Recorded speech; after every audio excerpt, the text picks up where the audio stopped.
qui aura détourné les biens de l'État répondra à la COLDEF.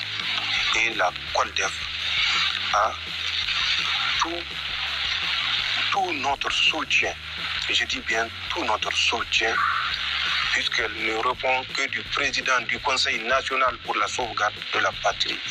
Elle aura tout notre soutien.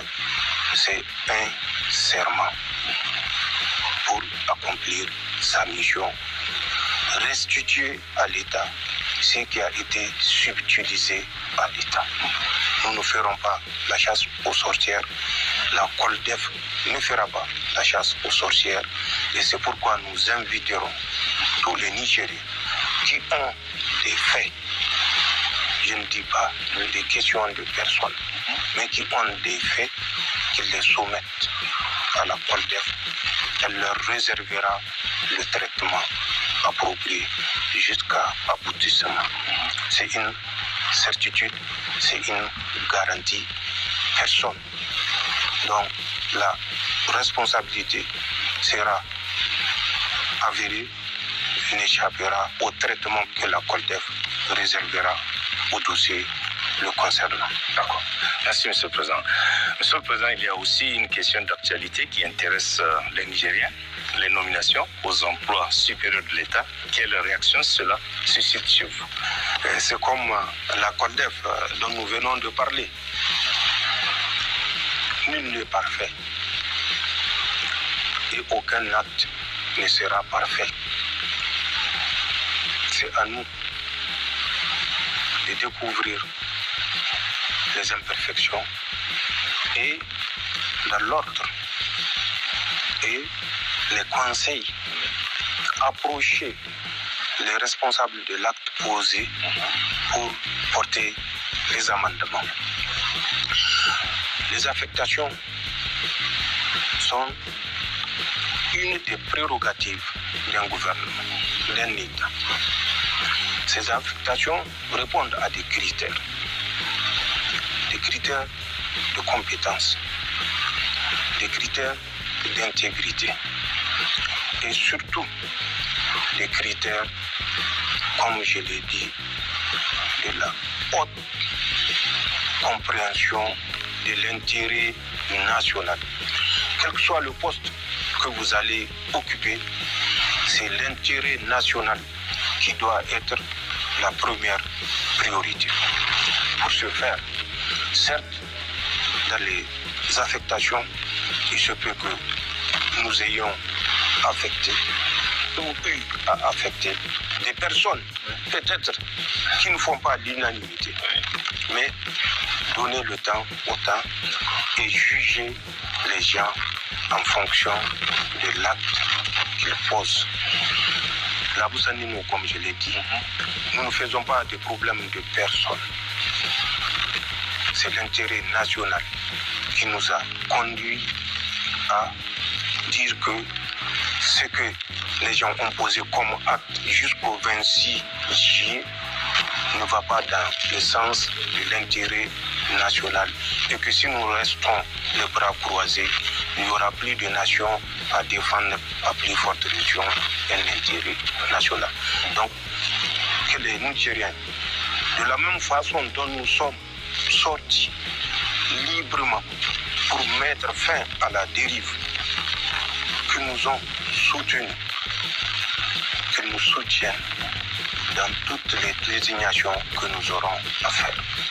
Et comme je l'ai dit, s'il y a des propositions, des recommandations, que ça se fasse selon les règles établies. Un État fonctionne en fonction des règles, selon les règles définies et connues des citoyens.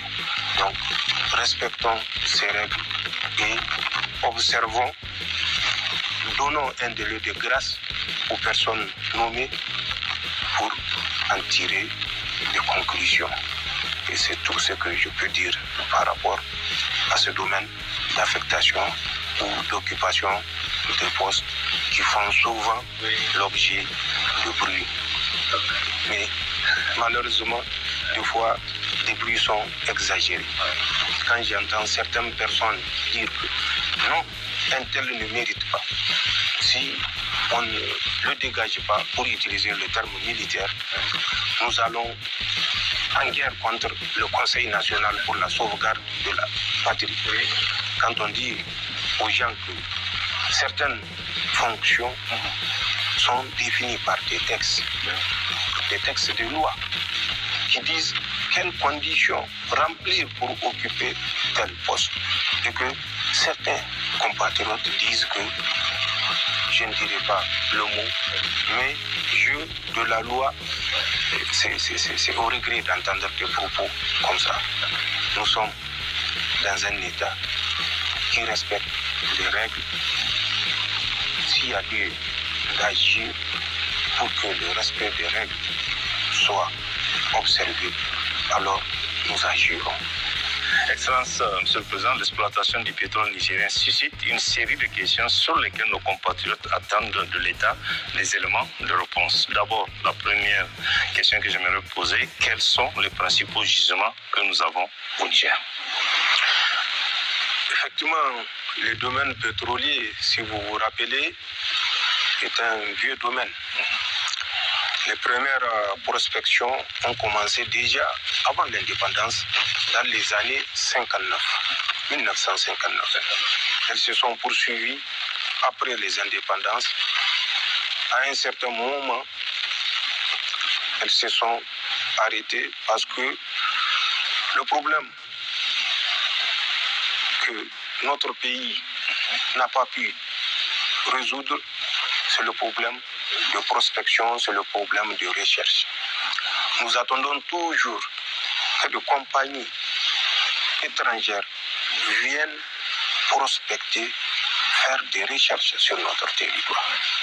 Alors que nous avons la capacité et les moyens de faire ces recherches nous-mêmes en nous organisant.